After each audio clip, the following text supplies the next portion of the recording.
નમસ્કાર, તમે જોઈ રહ્યા છો ચક્રવાત ન્યૂઝ। ત્યારે મહત્વપૂર્ણ સમાચારો સાથે હું છું નિકિતા।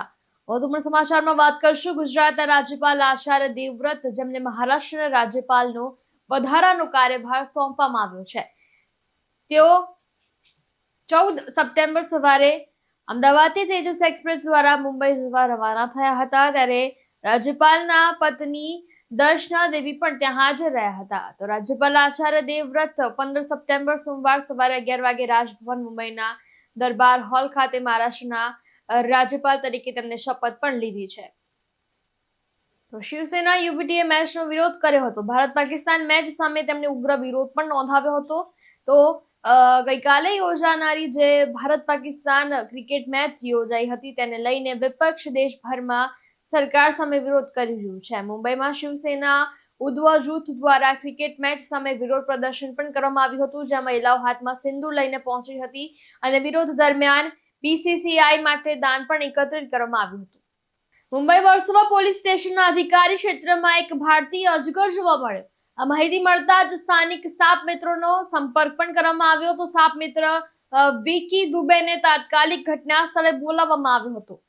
તો તેણે પોતાની કુશળતાથી અજગરને સુરક્ષિત રીતે પકડી લીધો અને તેની ઝડપી અને સક્ષમ પ્રતિભાવનાને કારણે અજગરને પકડીને તેને કુદરતી નિવાસસ્થાનમાં સુરક્ષિત રીતે છોડી પણ દેવામાં આવ્યો। તો જેના કારણે કોઈ પણ પ્રકારનો ભય ટળી ગયો।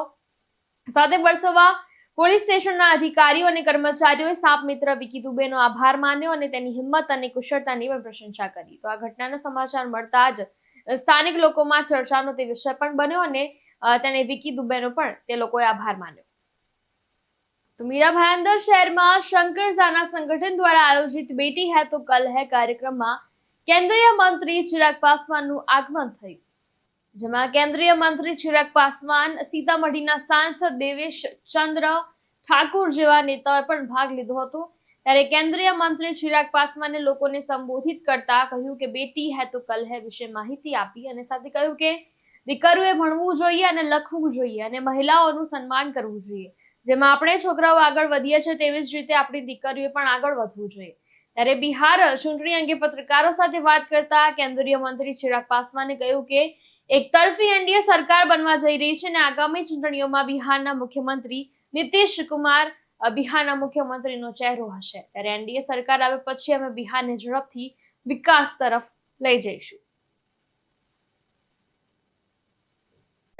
आप क्या संदेश देंगे?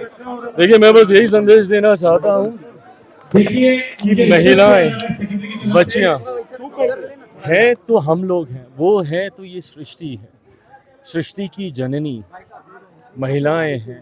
ऐसे में उनको जितना सम्मान दें, उनसे जितनी प्रेरणा हम लोग लें, शक्ति का स्वरूप है। आने वाले दिनों में नवरात्रे आने वाले 9 दिन तक हम लोग शक्ति के रूप में देवी की पूजा करते हैं।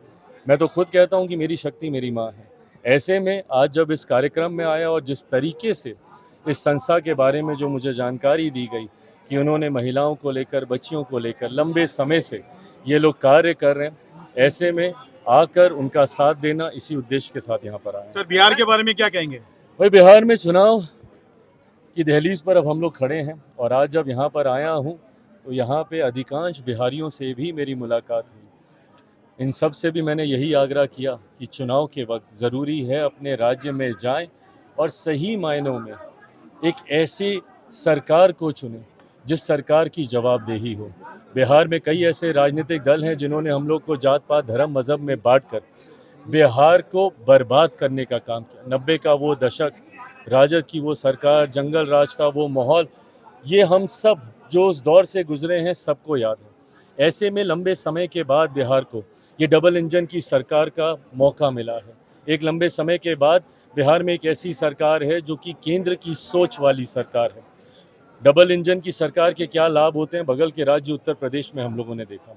ऐसे में इस सरकार को आने वाले दिनों में और मजबूती से हम लोग आगे लेकर चलें, ये आग्रह यहाँ पे जितने भी बिहारी मौजूद हैं उनसे भी मैंने किया, इस उम्मीद के साथ कि एक मजबूत सरकार इस बार बिहार में एनडीए की बनेगी। बड़े लक्ष्य के साथ हम लोग अग्रसर हो रहे हैं। 225 से ज़्यादा सीटें जीतकर इस बार हम लोग बिहार में सरकार बनाएंगे, ये विश्वास युवाओं है। को क्या संदेश देंगे सर? मुख्यमंत्री नीतीश कुमार जी के नेतृत्व में हम लोग चुनाव लड़ रहे हैं, चुनाव के बाद पुनः वही मुख्यमंत्री बने। सर युवाओं को क्या संदेश देंगे? युवाओं से बस यही आग्रह करता हूं कि अपनी ताकत को पहचानिए। एक बड़ी आबादी है युवाओं की, 65% युवा ऐसे हैं जिनकी आयु 35 वर्ष से कम है। ऐसे में जात पात धर्म मजहब से उठकर अगर हम युवा एकजुट हो जाएं तो हम राज्य के तो क्या, हम दुनिया की तस्वीर बदलने की ताकत रखते हैं। ये शक्ति युवाओं में है। सर, पिता महीना चल रहा है और आज सुबह ही आपने अपने पिता को श्रद्धांजलि दी, तो आपके पिता की आपकी लाइफ में उनके रूल्स और रेगुलेशन आपके पॉलिटिक्स करियर में कैसा क्या है सर, बताना? मेरे सब कुछ मेरे पिता हैं। आज जो कुछ भी मैं हूँ, मेरे शरीर का, मेरे खून का एक एक बूंद उनकी वजह से है। उनकी वजह से मैं हूँ। जो कुछ सीखा उनसे सीखा, जो भी कर पा रहा हूँ उन्हीं की वजह से कर पा रहा हूँ।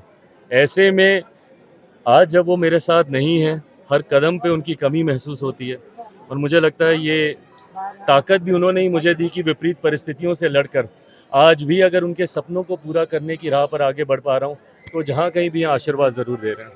Thank you. તો નાગર સંભાજીનગર હાઈવે પર મોડી રાત્રે શનિવારે એક ભયાનક અકસ્માત થયો હતો.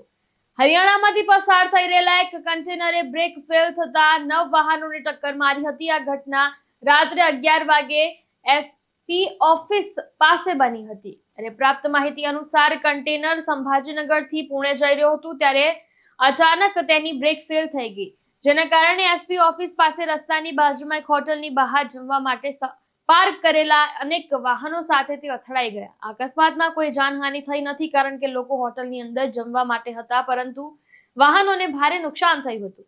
ત્યારે અકસ્માત પછીના સીસીટીવી ફૂટેજ સામે આવ્યા છે જે હચમચી ઉઠે છે. ત્યારે અચાનક ઘટનાને કારણે હાઈવે પર થોડા સમય માટે ટ્રાફિક જામ થઈ ગયો હતો. સદનસીબે હોટલની સામે ઉભેલા લોકોને કોઈ ઈજા થઈ નથી. તો સોમવારે સવારે મુંબઈમાં મોનોરેલમાં ટેકનિકલ ખામીને કારણે મુસાફરોને મુશ્કેલીનો સામનો કરવો પડ્યો હતો. આ ઘટના સવારે લગભગ 7:16 આસપાસ થઈ ત્યારે એન્ટોપ હિલ બસ ડેપો અને ઘટપણ મોનોરેલ સ્ટેશનની વચ્ચે આ ઘટનાથી મોનોરેલ અચાનક બંધ થઈ જવાથી લગભગ 15 થી 20 મુસાફરો કોચમાં ફસાઈ ગયા હતા. માહિતી મળતા જ કંટ્રોલ રૂમ તરફથી બચાવ કાર્ય શરૂ કરવામાં આવ્યું હતું. સવારે 8 વાગ્યા સુધીમાં તમામ 17 મુસાફરોને સુરક્ષિત રીતે બહાર પણ કાઢવામાં આવ્યા અને બીજી મોનોરેલમાં ખસેડવામાં આવ્યા હતા. રાહતની વાત એ છે કે આ ઘટનામાં કોઈને જ ઈજા કે એવું કઈ જાનહાનિ થઈ નથી. તો થાણે મુંબઈ ઈસ્ટર્ન એક્સપ્રેસમાં નીતિન કંપની પાસે એક ટેન્કર અને પિકઅપ વાન વચ્ચે જોરદાર ટક્કર થઈ, જેમાં એકનું મોત થયું અને 2 ઘાયલ થયા હતા. નીતિન કંપની અને કેડબરી જંકશન વચ્ચે પાર્ક કરેલા પાણીના ટેન્કરે ટ્રકને પાછળથી એક ભારે ટ્રકે ટક્કર મારી હતી, જેમાં 3 લોકો ફસાઈ ગયા હતા. ઘટનાની માહિતી મળતા જ ફાયર બ્રિગેડ અને ઇમરજન્સી વિભાગના લોકો ઘટના સ્થળે પહોંચી ગયા હતા અને કટરથી કાપીને 3ને બહાર પણ કાઢવામાં આવ્યા હતા. તેમાંથી એકનું મોત નીપજ્યું હતું અને 2 લોકોને સારવાર માટે હોસ્પિટલમાં મોકલવામાં આવ્યા હતા. તો તમને એ પણ જણાવી દઈએ કે આ ઘટના સમયે ભારે વરસાદ પણ પડી રહ્યો હતો અને ટ્રાફિક પણ જામ થયો હતો. તો મૃતકનું નામ બબલુ હોવાનું પણ જાણવા મળ્યું છે, જ્યારે ઘાયલ આલમ શેખ જે 29 વર્ષનો અને બીજો ડેનિયલ નાયક જે 56 વર્ષનો હોય તેવું અત્યારે માહિતી મળી રહી છે. તો નાગપુરમાં ગાજવીજ સાથે ભારે વરસાદ જોવા મળ્યો. સવારથી જ આકાશમાં ગાઢ વાદળો જોવા મળ્યા હતા અને બપોર સુધીમાં ભારે વરસાદ શરૂ થઈ ગયો હતો. ત્યારે હવામાન વિભાગે નાગપુર સહિત વિદર્ભના ઘણા જિલ્લાઓ માટે વરસાદની ચેતવણી પહેલાથી જ જારી કરી દીધી હતી. ત્યારે વિભાગનું કહેવું છે કે આગામી કલાકોમાં ભારે પવન સાથે સતત વરસાદ પડી શકે છે. જો વરસાદનો આ હારમાળા ઘણા કલાકો સુધી ચાલુ રહેશે તો જિલ્લાના ખેડૂતોને ભારે નુકસાન પણ સહન કરવું પડી શકે છે. તેની સીધી અસર ખેતરોમાં ઉભા સોયાબીન, કપાસ અને ડાંગરના પાક પર પડશે. ત્યારે શહેરના નીચાણવાળા વિસ્તારોમાં પણ પાણી ભરાઈ શકે છે.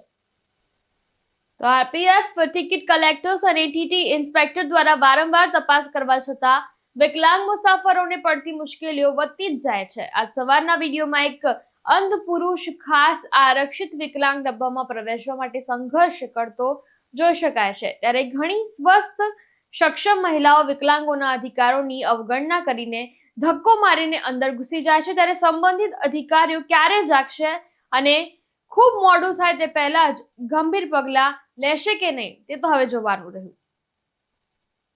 સતીશ સોની સાથે ચક્રવાત ન્યૂઝ, મહારાષ્ટ્ર. સમાચારમાં અત્યારે બસ આટલું જ. વધુ સમાચારો મળે જોતા રહો ચક્રવાત ન્યૂઝ.